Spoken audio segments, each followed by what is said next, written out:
Hello guys, how are you doing. जैसा कि हमने लास्ट एपिसोड के अंदर देखा था कि अपना एलेक्स जो था उसने डिसाइड कर लिया था कि वो आइस रिवर वेले को अच्छा सबक सिखाएगा। लेकिन उसके बाद यहाँ पर वो ये भी सोच रहा होता है कि क्यों ना इससे पहले मास्टर तियान को उनकी बॉडी दे दी जाए, जिससे कि वो और भी ज़्यादा स्ट्रॉन्ग हो सकते हैं। और हमें देखने के लिए मिलता है कि ये प्रोसेस अब इन दोनों ने स्टार्ट भी कर दी थी। जहाँ पर हम देखते हैं कि अभी मास्टर तियान वो खड़े हुए थे, तभी एलेक्स उनसे ये कह रहा होता है कि मास्टर तियान हो, अभी मैं यहाँ पर आपको ये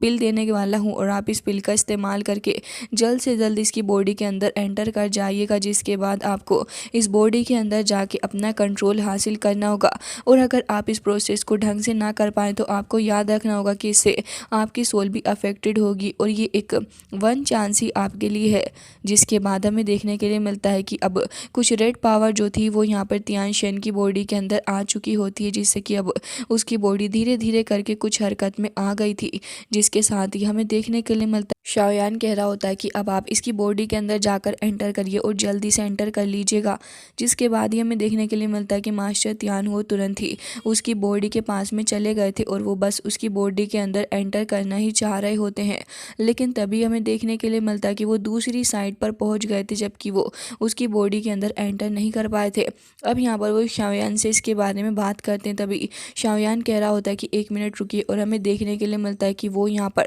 उनकी बॉडी के अंदर की पावर को एक्टिवेट करता है और वो कनेक्ट कर देता है तियान शेन की पावर से। जिसके बाद यहाँ पर दोनों ही बॉडीज़ एक साथ में खड़ी हुई थी और अब यही सही समय था जहाँ पर मास्टर तियान की सोल जो थी वो तियान शेन की बॉडी के अंदर चली जाती है। अब ये प्रोसेस धीरे धीरे करके कंप्लीट हो रहा था, जहाँ पे वो जो सोल होती है वो उसकी चेस्ट के थ्रू अंदर की तरफ को जा रही थी और धीरे धीरे करके सारी एनर्जी उसकी बॉडी के अंदर एंटर कर जाती है। हालांकि हमें देखने के लिए मिलता है कि जैसे ही ये प्रोसेस अब कंप्लीट हो गई थी, तभी शाओयान ये कह रहा होता है कि ये तो कंप्लीट हो गया है और काफ़ी ज़्यादा स्मूथ भी रहा। लेकिन अब ये प्रोसेस आगे चल के और भी ज़्यादा ख़तरनाक होने वाला था। और अब शाओयान ये भी कह रहा होता है कि अब बस आपको इसके अंदर रह के इसको बर्दाश्त करना होगा। जिसके साथ ही यहाँ पर वो इस चीज़ के लिए राज़ी हो गए थे। लेकिन तभी शाओयान को कुछ तो हलचल बाहर की तरफ को महसूस हो रही थी और शाओयान तुरंत ही बाहर की तरफ को देखने लगा था। लेकिन तभी यहाँ पर हमें देखने के लिए मिलता है कि यहाँ पर कोई ख़तरा नहीं था, बल्कि शिनलिन होती है जो कि थोड़ी घबराई हुई नज़र आ रही थी। वो तुरंत ही यहाँ पर शाओयान के पास में आ जाती है और अब शाओयान से ये कह रही थी कि ब्रदर शाओयान, आइस रिवर वेले के लोग यहाँ पर आ रहे हैं। जिसके साथ ही हमें बाहर की साइड का सीन दिखाया जाता है, जहाँ पर आइस रिवर वेले के लोगों के आने के बाद आसपास काफ़ी सारे आइस क्रिस्टल्स एंड पार्टिकल्स थोड़े मूव हो रहे थे। जिसके बाद हम देखते हैं कि यहाँ पर एक क्रैक भी पड़ गया था और लिटिल फेरी डॉक्टर भी यहाँ पर मौजूद होती है। तो बस अब वो उसी क्रैक को देख रही थी। जिसके बाद हम देखते हैं कि यहाँ पर अब फिलहाल धीरे धीरे करके वही मास्टर एंटर होता है, जो कि पिछली बार भी इन लोगों के पीछे पड़ा हुआ था और साथ ही एक बहुत ही ज़्यादा खतरनाक पाइथन भी इस जगह पर मौजूद था। तभी हम देखते हैं कि यहाँ पर ये जो मास्टर थे वो तुरंत ही आगे की तरफ को आ जाते हैं और जैसे ही उनकी आंखों के सामने लिटिल फेरी डॉक्टर आ गई थी, तो वो काफ़ी ज़्यादा खुश भी नज़र आ रहे थे लिटिल फेरी डॉक्टर को देख के, और ये कह रहे होते हैं कि फाइनली मैंने तुम्हें ढूंढ ही लिया, वरना तो तुम्हारी ईविल बॉडी मुझे मिल ही नहीं रही थी। और काफ़ी ज़्यादा खुश भी होते हुए ये कह रहे होते हैं कि वैसे यहाँ पर एक और ईविल बॉडी मौजूद है ना। और हमें देखने के लिए मिलता है कि वो जो पाइथन था वो भी यहाँ पर काफ़ी तेज़ी के साथ मूव करता है और यहाँ पर हमें देखने के लिए मिलता है कि वो अटैक कर देता है दिमोजी के ऊपर। दिमोजी तुरंत ही आगे की तरफ को आके खड़ा हो जाता है, क्योंकि उसकी ड्यूटी ये भी थी कि वो लिटिल फेरी डॉक्टर को प्रोटेक्ट करे। और हमें देखने के लिए मिलता है कि यहाँ पर अब फाइनली जाके लिटिल फेरी डॉक्टर ये कह रही थी कि आइस रिवर वेले के लोग वैसे भी अपना दिमाग ख़राब कर रहे हैं मेरे पीछे पड़ के। लेकिन तभी यहाँ पर ये जो सेक्ट के एल्डर थे वो ये कह रहे होते हैं कि अच्छा, तुम्हें ये लग रहा है कि हम लोग अपना टाइम बर्बाद कर रहे हैं, हम तो बस जो कुछ भी कर रहे हैं तुम्हारी ईविल बॉडी को पाने के चक्कर में ही कर रहे हैं, और ये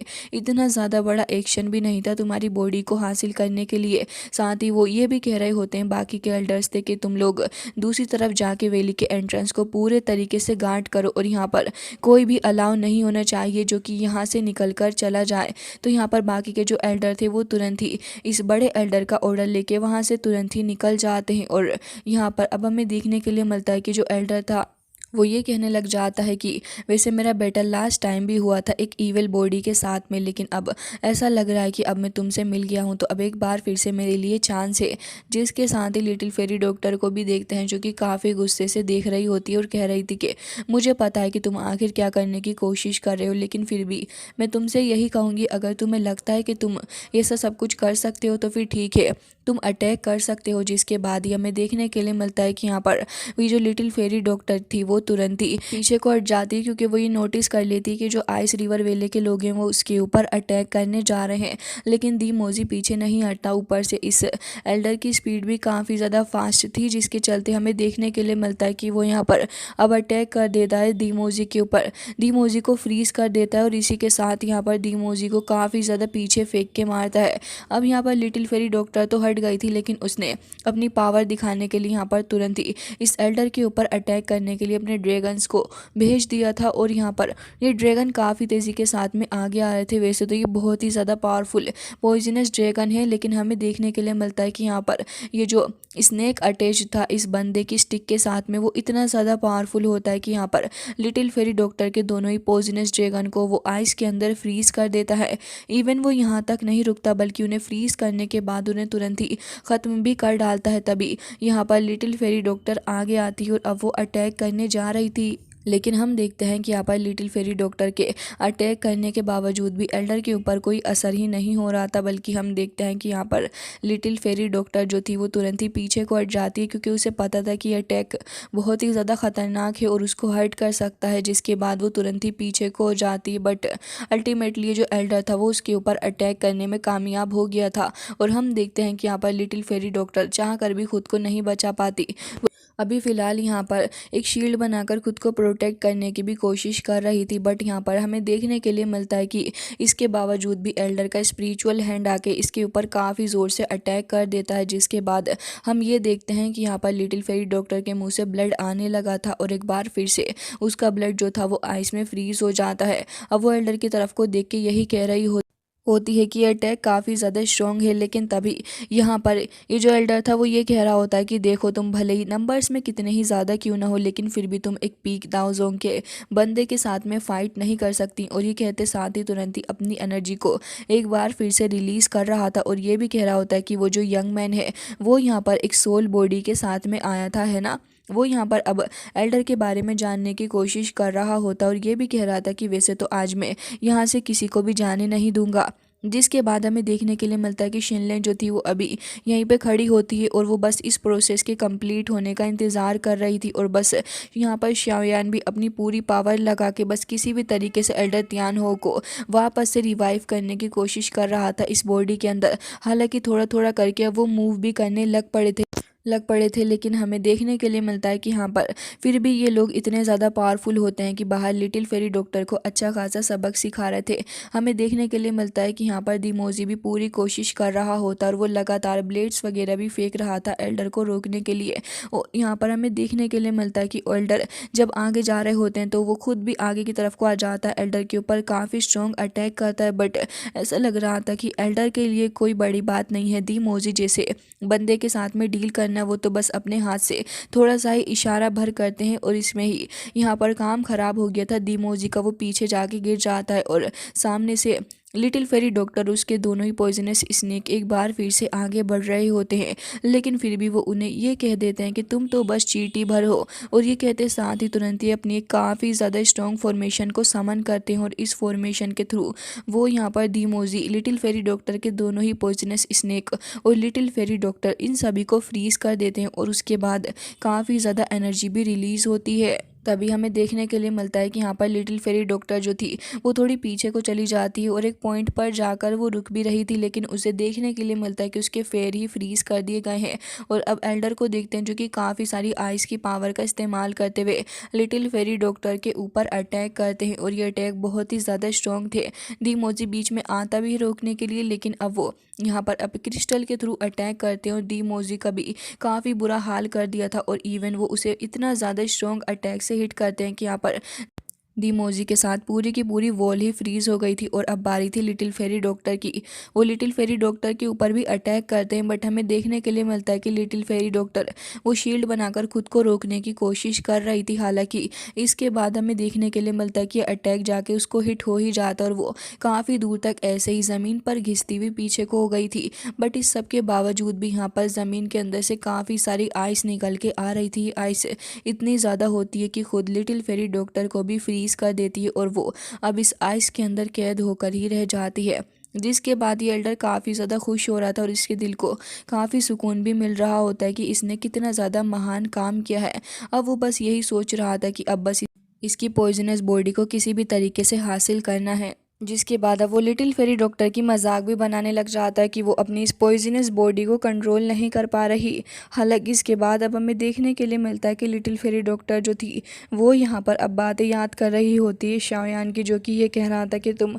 बिल्कुल भी परेशान मत हो, क्योंकि मैं बहुत ही जल्दी स्काई पॉइजन ड्रैगन बीस्ट का वो कॉम्बिनेशन मैजिक हासिल कर लूँगा, जिससे कि तुम अपनी इस ईविल पॉइजनस बॉडी को कंट्रोल कर पाओगी। हालांकि प्रेजेंट में जब वो ये सारी बातें याद कर रही थी तो फिर उसे काफ़ी ज़्यादा बुरा लग रहा होता है और वो यही कह रही थी कि अनफॉर्चुनेटली शायद मैं उस दिन का इंतज़ार ही नहीं कर सकती। उसकी बॉडी से बाहर ढेर सारा पॉइजन भी आ रहा था और यहाँ पर ये पॉइजन आइस से बाहर निकल रहा होता है। लेकिन इसके बाद हमें देखने के लिए मिलता है कि ये जो एल्डर थे उनको अभी भी तरस नहीं आ रहा था, बल्कि वो ये कह रहे होते हैं कि तुम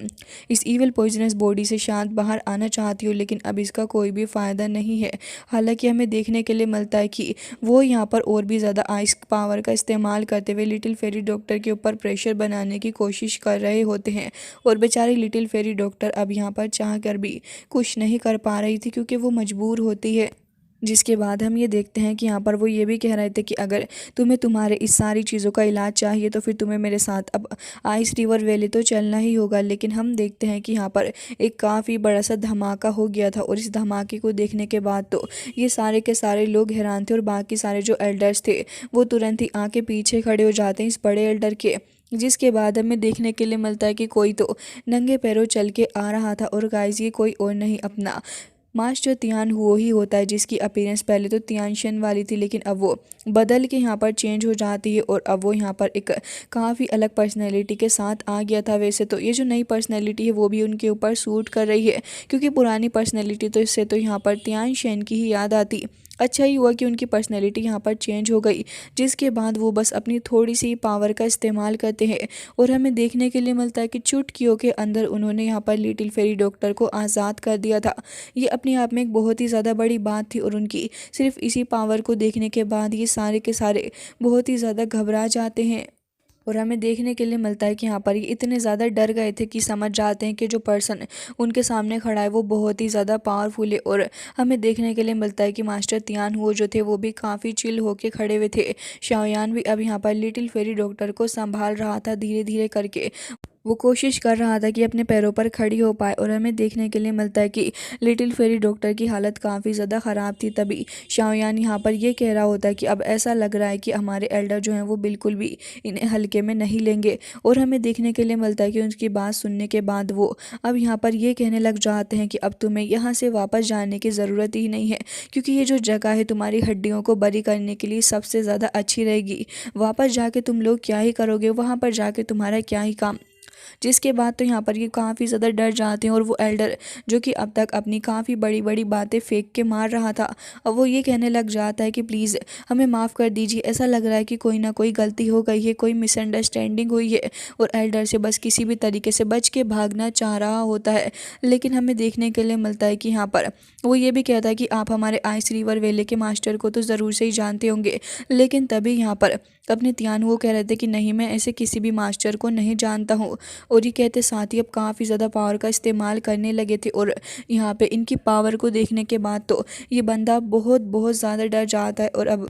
वो ये कहने लगा था अपने लोगों से कि जल्दी करो और जल्दी से श्वांगमिंग फॉर्मेशन को बना लो। और यहाँ पर ये लोग तुरंत ही अब श्वांगमिंग फॉर्मेशन को भी बनाने लग जाते हैं, क्योंकि अब इस फॉर्मेशन को बनाने के अलावा कोई दूसरा चारा भी इनके पास नहीं है। ऑल्सो अगर ये इसके अलावा कोई दूसरा काम करते हैं तो फिर उसका भी कोई फ़ायदा नहीं, क्योंकि अब तो मास्टर तियान इनको ना तो यहाँ से जाने ही देंगे और ना ही इन्हें ज़िंदा छोड़ेंगे। तो दोनों ही सूरत में इनकी हालत ख़राब होने वाली है। और हमें देखने के लिए मिलता है कि यहाँ पर जैसे ही लोग उस फॉर्मेशन को कंप्लीट करते हैं और यहाँ पर ये एल्डर ये सोच रहा था कि अपनी blood line hidden dragon power का इस्तेमाल करते हुए मास्टर तियान हुओ को सबक सिखा सकता है। एक पोर्टल भी वहाँ पर अपीयर हो गया था, जिसके अंदर से काफ़ी सारी एनर्जी निकल रही थी और ये एनर्जी रूप ले लेती है उसी स्नेक का, जो कि अब तक उनकी स्टिक के साथ में अटैच था। हमें देखने के लिए मिलता है कि बहुत ही ज़्यादा ह्यूज होता है और यहाँ पर सारे ही लोग बहुत ही ज़्यादा छोटे इसके सामने नज़र आ रहे थे, बट असल में इसका बड़े होने का भी कोई फ़ायदा नहीं है। शाओयान तो इसे देख के ये कह रहा होता है कि कितनी ज़्यादा स्कैरी चीज़ है।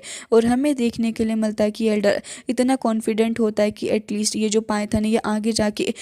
तियान हुओ की अच्छी खासी छुट्टी कर देगा। लेकिन हमें देखने के लिए मिलता है कि जो स्नेक था वो काफ़ी तेज़ी से आगे तो बढ़ता है अटैक करने के लिए, लेकिन मास्टर तियान जो थे वो ये कह रहे होते हैं कि तुम मेरी कैपेबिलिटीज़ को अंडर एस्टिमेट कर रहे हो। जिसके बाद वो सिर्फ अपनी 2 फिंगर्स का इस्तेमाल करते हुए एक काफ़ी बड़े से क्रैक को क्रिएट कर लेते हैं। और ये स्पेस क्रैक जो था इसके अंदर इनकी श्वांगमिंग फॉर्मेशन पूरे तरीके से मिट्टी में मिल रही थी, क्योंकि अब इनकी जो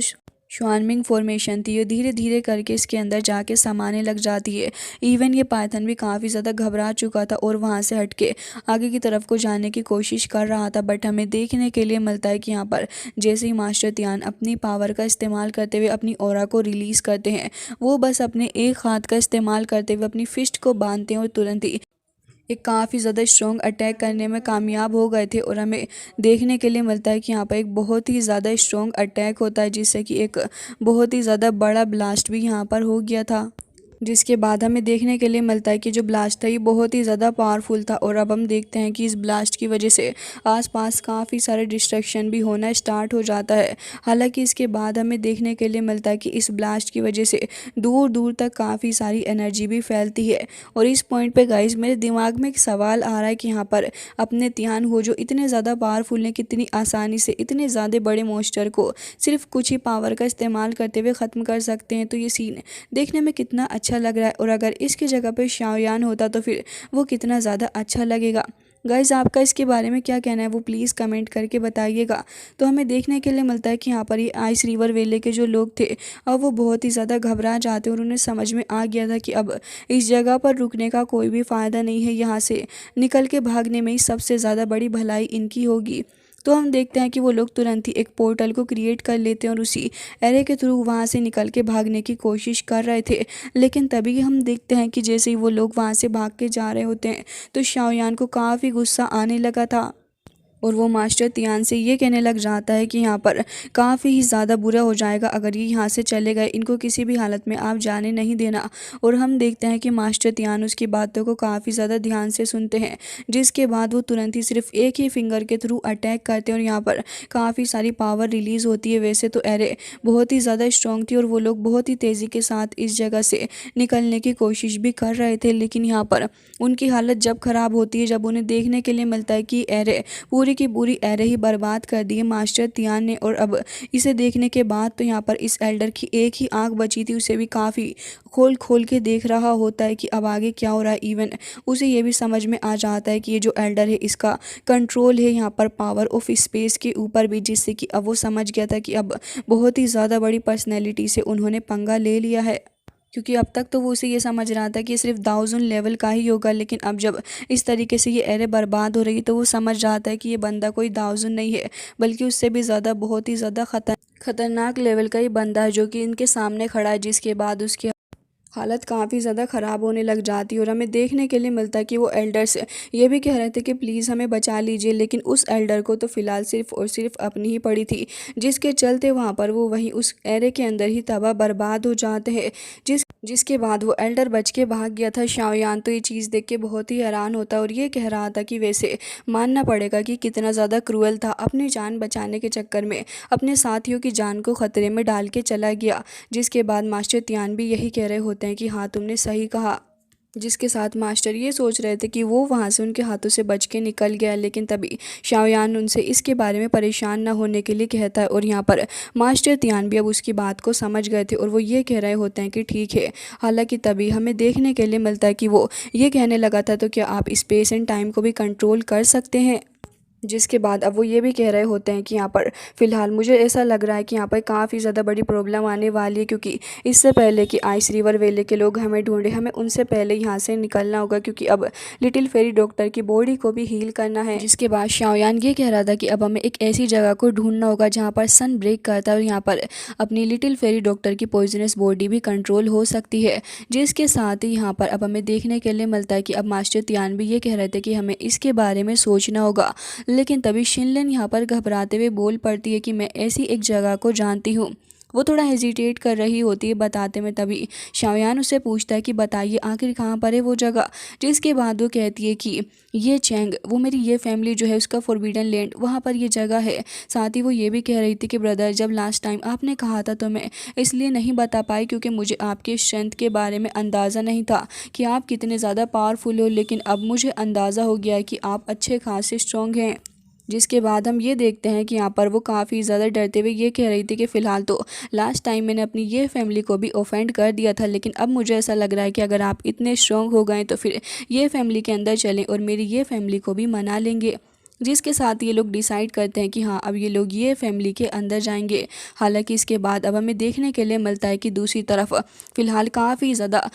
केओस मचा पड़ा था ये फैमिली के अंदर, क्योंकि हमें देखने के लिए मिलता है कि यहाँ पर ये चौंग के सामने काफ़ी ज़्यादा पावरफुल पर्सन आ जाता है और वो पर्सन यहाँ पर ये कह रहा था कि ये चौंग, अच्छा ही होगा कि मैं यहाँ पर तुमसे काफ़ी प्यार से बात कर रहा हूँ तो तुम भी मुझसे इतने ही प्यार से बात करो। वो ये कह रहा था कि मेरा ब्लैक फायर सेक्ट जो है वो तुमसे सिर्फ एक चीज़ की डिमांड कर रहा है और अगर तुम इसके लिए कोऑपरेट कर लेते हो तो फिर ठीक है, वरना तो फिर ये बात याद रखना कि हमारा ब्लैक फायर सेक्ट जो है वो तुम्हें बहुत ही बुरे तरीके से ट्रीट करेगा और उसके बाद तुम मुझे इसके लिए ब्लेम भी नहीं कर सकते। जिसके बाद हमें देखने के लिए मिलता है कि वो इतना ज़्यादा बुरा बंदा था कि वो ये कह रहा होता है कि अगर तुम मेरी बात मानते हो तो ठीक, और अगर नहीं मानते तो फिर देखो तुम्हारे लिए कॉफिन भी लेके आया हूँ, पूरा इंतज़ाम कराया मैंने तुम्हारे लिए। ये बात सुनने के बाद तो ये फैमिली के बाकी सारे एल्डर्स को गुस्सा आता है और वो ये कह रहे थे कि यांग हो एंशिएंट बीट जो है वो फॉरबिडन है हमारी ये फैमिली की, और उसके अंदर रूल के हिसाब से कोई भी नहीं एंटर कर सकता जो कि आउटसाइड वर्ल्ड से बिलोंग करता हो। ये सुनने के बाद तो हम देखते हैं कि यहाँ पर इस बंदे को बहुत ही गुस्सा आ गया था। वो